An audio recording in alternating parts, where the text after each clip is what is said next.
channel di Podcast Kesehatan. Kembali lagi bersama saya Cindy Aulia Junior yang akan menemani kalian bercerita tentang hal-hal yang menarik gitu dari awal sampai akhir. Dan tentu saja saya sendiri akan menghadirkan bintang tamu yang spesial gitu ya guys ya.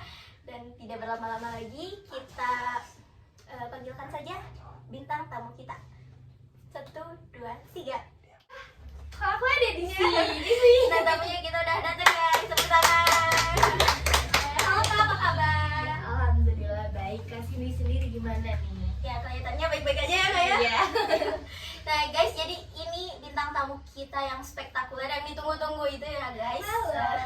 Jadi kakak satu ini sebenarnya sibuk cari waktu buat podcast di sini gitu. Jadi sekarang waktunya ya Kak, alhamdulillah. Ngomong nih Kak, saya sendiri dan pastinya teman-teman semua nih belum kenal kakak nih. Jadi kakak perkenalkan diri terlebih dahulu aja.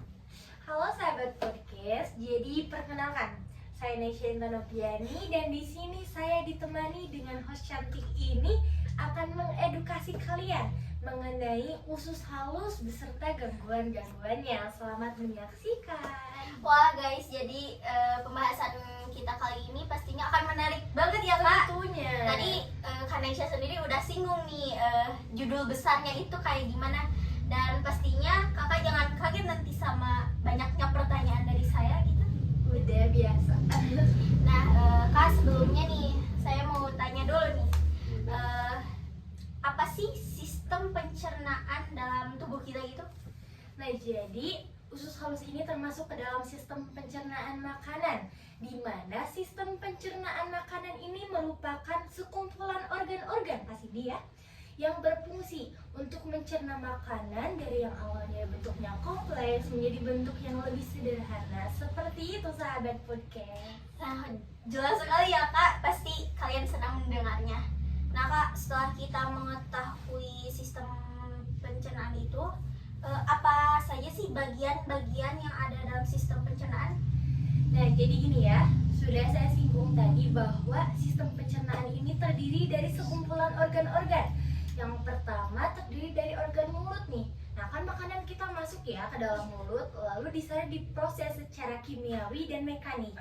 Lalu akan masuk nih ke kerongkongan, dan setelah di kerongkongan akan masuk ke lambung, dan di lambung akan dicerna hingga membentuk bubur ya sampai hancur seperti itu. Dan selanjutnya akan didorong melalui usus halus, dan di sana juga zat-zat makanan akan diserap oleh tubuh. Lalu akan masuk ke usus besar, dan yang terakhir akan dikeluarkan melalui anus seperti itu. Nah begitu ya teman-teman, semoga ini bisa jelas buat apalagi yang masih sekolah gitu ya. Iya, tentunya. Nah kan dalam judul besar kita nih ya Kak, tadi kakak udah bilang ada usus halus gitu Iya. dalam sistem pencernaan. Nah secara umum itu usus halus itu kayak gimana sih?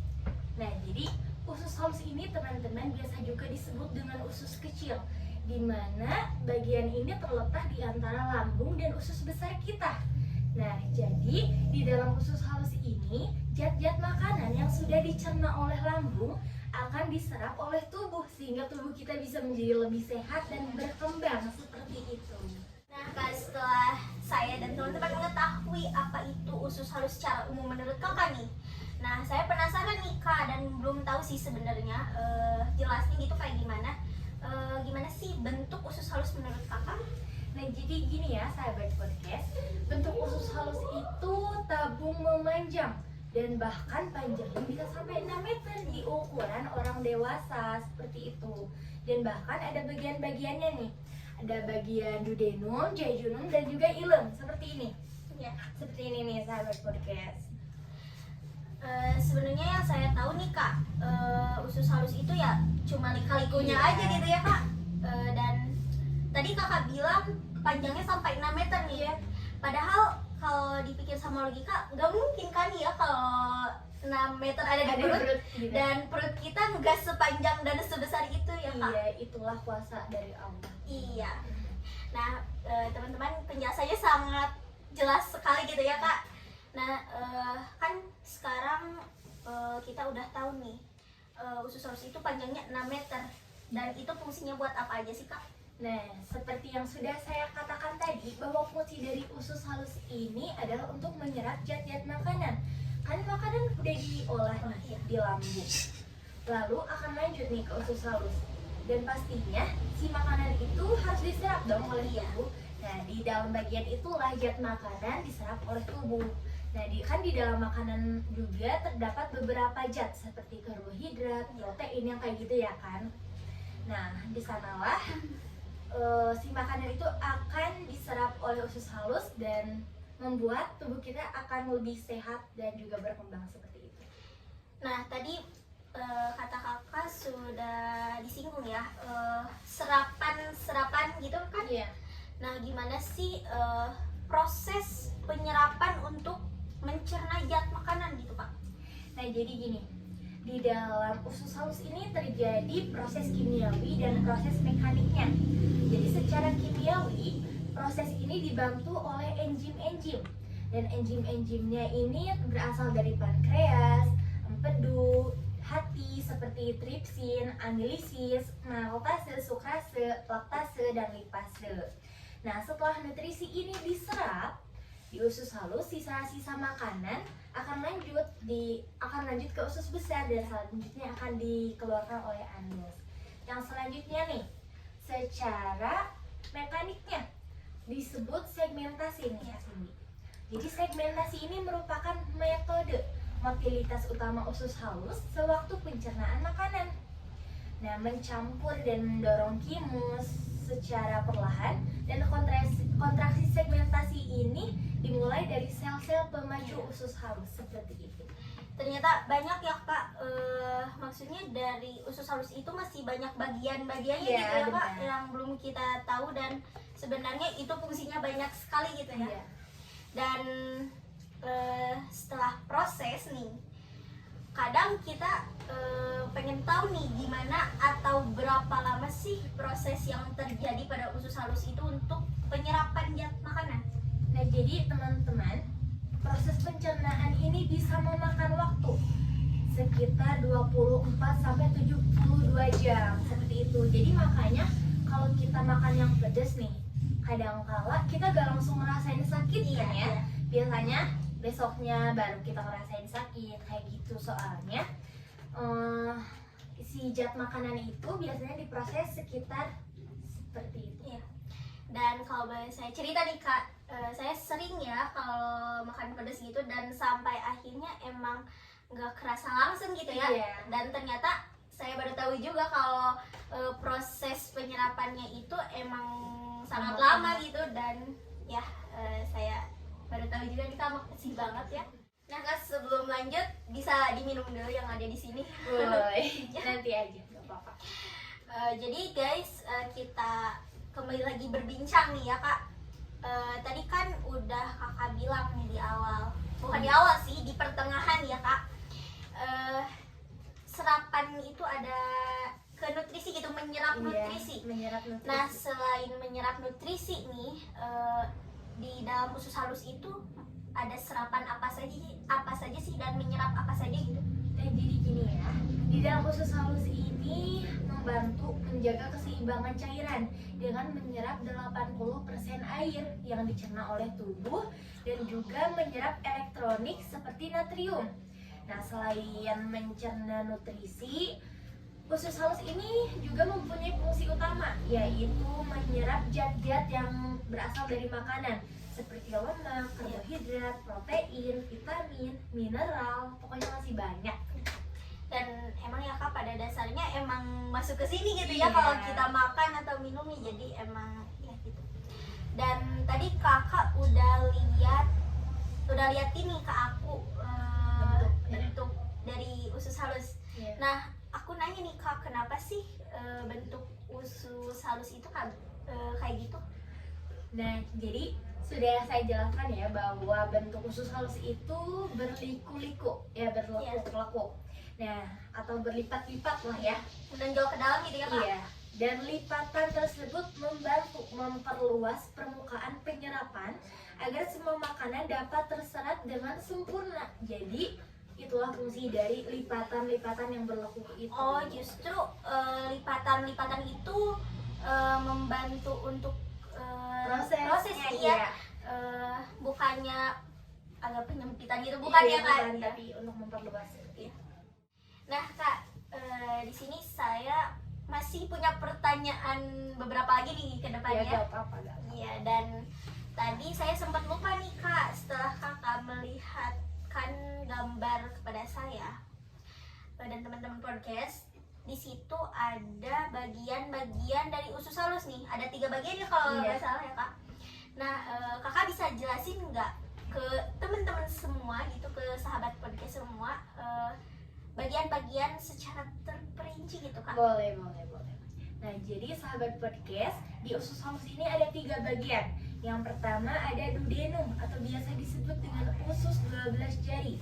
Nah, di duodenum ini adalah bagian pertama dari usus kecil dan perannya adalah untuk menyelesaikan fase pertama pencernaan. Nah, yang selanjutnya ada jejunum atau biasa disebut dengan usus kosong. Nah, di dalam organ ini berfungsi, makanan akan diproses di usus kecil dan makanan akan didorong ke dalam usus besar seperti itu. Dan yang terakhir nih, ada ileum atau biasa disebut dengan usus penyerapan. Nah, di dalam bagian ini si usus ini dapat menyerap asam empedu dan vitamin B12 yang dibutuhkan oleh tubuh untuk melakukan fungsi tertentu. Seperti itu Kak Cindy. Nah, teman-teman semua dan Kakak, tadi kita sudah banyak menyinggung dan membahas ulasan-ulasan yang tadi ya Kak. Nah, sebenarnya saya random nih ya Kak, jadi mau tanya aja, kan pada sistem organ tubuh manusia pasti tidak jauh dengan penyakit gitu ya Kak? Iya, pastinya. Nah, saya belum tahu nih apa saja penyakit yang terjadi pada usus halus gitu ya Kak? Nah, sebenarnya ya Kak Cindy dan sahabat podcast, ada beberapa penyakit nih yang dapat menyerang usus halus kita.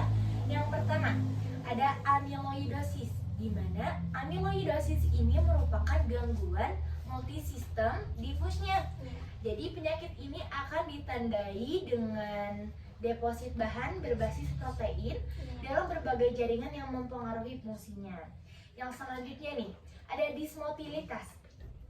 Jadi dismotilitas ini adalah gangguan di mana otot-otot sistem pencernaan menjadi terganggu dan ini dapat terjadi di usus halus kita. Lalu ini nih biasanya yang paling banyak, ada radang usus, juga infeksi usus. Jadi radang usus ini merupakan sekelompok gangguan di mana usus menjadi meradang seperti itu. Dan juga infeksi dapat muncul selama bertahun-tahun nih Kak. Mulai dari yang akut hingga yang kronis. Dan yang paling parah nih teman-teman, di dalam usus halus itu bisa juga terjadi kanker loh. Penyakit yang biasanya ditakuti ya Kak, bahaya banget karena ya Kak. gak ada obatnya, belum ada obatnya. Nah, biasanya Kak, kan emang banyak penyakit berawal itu dari infeksi ya kan? Nah, tadi Kakak emang yang saya tahu dan familiar juga nih, penyakit kanker gitu ya Kak, dan belum ada obatnya. Dan sebenarnya kanker itu masih banyak bagian-bagian dan dia masih banyak kan. Ya. Nah, apa sih yang terjadi pada kanker itu dan ya penyebabnya gitu ya Kak, penyebab dari kanker? Nah, biasanya ya Kak Cindy, penyakit kanker ini umumnya di usus halus ya. Biasanya terjadi karena memiliki keluarga kandung dengan riwayat penyakit kanker usus halus. Nah, bisa kita simpulkan keturunan nih ya. Selanjutnya, menderita inflammatory bowel disease atau celiac disease gitu Kak. Yang selanjutnya, sistem imunitas tubuhnya itu lemah dan sehingga si penyakit itu mudah datang nih ke kitanya gitu. Lalu biasanya nih Kakak inget-inget deh, yang pastinya kena kanker kebanyakan di usia 60 tahun ke atas, bener. Nah, itu juga termasuk ya. Jadi faktor usia juga bisa menyebabkan kanker usus halus ini. Dan yang selanjutnya nih, ada gaya hidup tidak sehat teman-teman. Jadi buat kalian yang gaya hidupnya masih tidak sehat, cepat perbaiki supaya kita terjauh dari penyakit-penyakit berbahaya seperti itu Kak Cindy. Nah, saya singgung sedikit ya Kak. Kalau dalam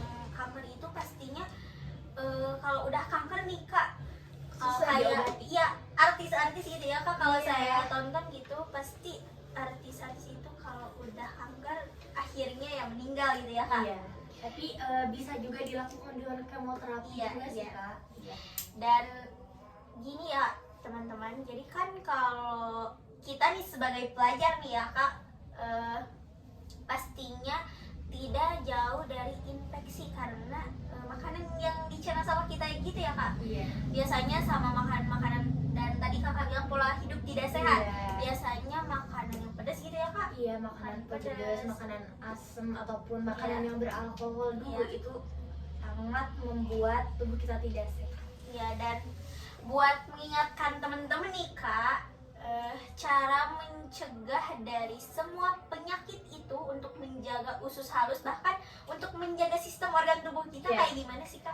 Nah, sebenarnya Kak Cindy, untuk menjaga tubuh kita itu sesimpel itu sebenarnya. Iya. Cuma kitanya aja yang susah ya. Ya, datang dari kita sendiri Iya, ya Kak. seperti itu. Dimulai dari hal-hal kecil. Kita Iya. bisa menjauhi penyakit-penyakit demikian. Iya. Seperti berolahraga dengan teratur.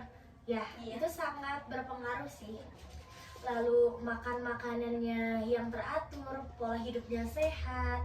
Kayak dari pola tidur gak teratur aja, Iya. itu bisa menyebabkan beberapa penyakit Kak. Iya. Jadi kita kayak harus menjaga pola tidur kita. Terus kayak mengonsumsi probiotik dan makanan fermentasi itu bagus loh Kak. Iya. Kayak kan makanan fermentasi kayak susu, kayak tempe gitu kan ada di sekitar kita ya. Lalu Gampang apa gitu ya, susahnya Kak? Iya. gitu? Iya seperti itu. Dan juga hindari minum antibiotik berlebihan teman-teman seperti itu. Dan sebenarnya sekarang kita banyak tahu nih Kak, seorang pelajar pasti kalau yang saya alami gitu ya Kak, kecapean karena tugas, Iya, dan pastinya. sampai lupa makan, sampai pola tidur tidak beraturan, begadang gitu, sampai kayak ngerusak tubuh gitu ya Kak. Sangat Kak, Iya. itu bahkan dari hal-hal kecil seperti itu bisa menyebabkan hal-hal ataupun penyakit yang parah Iya. jika kita terus-terusan kayak gitu. Ya, nah jadi teman-teman, semoga kita bisa menjaga kesehatan dengan cara hal-hal yang simpel sebenarnya. Iya. Tadi Kanesha udah bilang juga gitu, seperti ya sudah tadi bilang. Nah Kak, dari tadi kita ngobrol banyak banget Iya. ya sampai lupa waktu. Dan buat kakak dan sahabat semua, terima kasih sudah menonton dari awal sampai akhir, dan menurut saya ini adalah ilmu yang bermanfaat ya Kak. Iya, alhamdulillah kalau gitu. Tentunya saya juga ingin ngucapin terima kasih nih buat sahabat-sahabat podcast yang udah nonton YouTube channelnya Kak Cindy, Iya. ditemani dengan saya sampai akhir. Semoga ilmunya bermanfaat. Iya. Dan teman-teman juga doain nih, semoga Kanesha banyak waktu buat datang ke podcast kita ya. Boleh, boleh. Iya. Dan terakhir, saya Cindy Aulia Junior pamit undur diri. Saya Nesya Indanapiani pamit undur diri. Kita bilang jargon channel aku ya Kak. Boleh, boleh, boleh. 1, 2, 3.